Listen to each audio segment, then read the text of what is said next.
के कलाम से इन शायरों ने बहुत ही ऊंचाइयों पर पहुंचा दिया है इस मुशायरे को।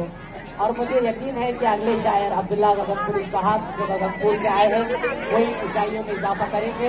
मैं इस शेर के साथ गगनपुरी साहब को माइक पर बाजी करूंगा कि वो गजल पढ़ने में लगता भी गजल जैसा है। क्या बात है। वो गजल पढ़ने में लगता भी गजल जैसा है, सिर्फ लहजा ही नहीं चेहरा भी गजल जैसा है।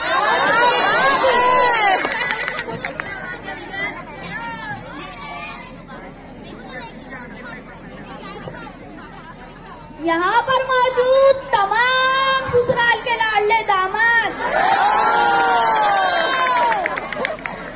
जो ईद के दूसरे दिन यौम ससुराल मनाने के लिए ससुराल की तरफ रवाना होते हैं, उनके लिए गजल पेश करता हूँ। समाज फरमाएं। जोरदार तालियां सामाइन। सामाइन, आपकी तालियां साबित कर रही है कि आपने पाबंदी के साथ यौम ससुराल मनाया है।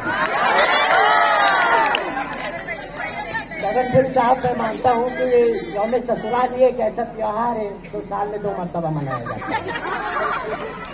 अजमेर साहब, मनाया जाता नहीं है, मनाना पड़ता है। तजुर्बा बोल रहा है और सामने बैठा तजुर्बा हंसकर दांत भी दे रहा है। चाहूंगा अम्मा बाबू भूल गया और अम्मा बाबू भूल गया और क्या बात है अब्दुल्ला साहब, आपकी तबीयत तो ठीक है ना? सास ससुरों में घुल गया और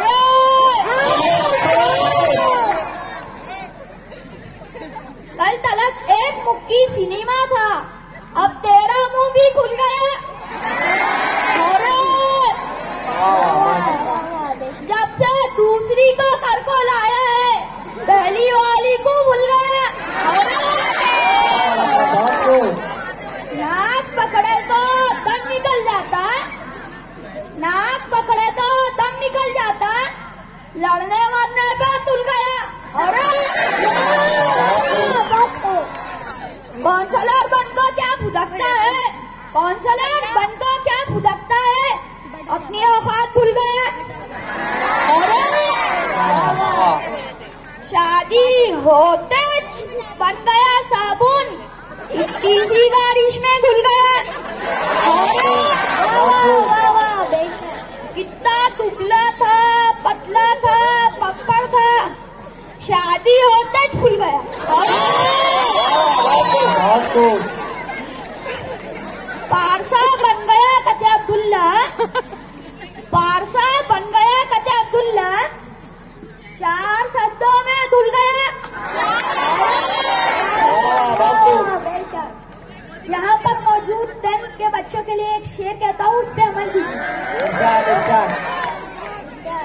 सर पे आपके एग्जाम से कते, सर पे आपके एग्जाम से कते फार्म हाउस पे जा रहे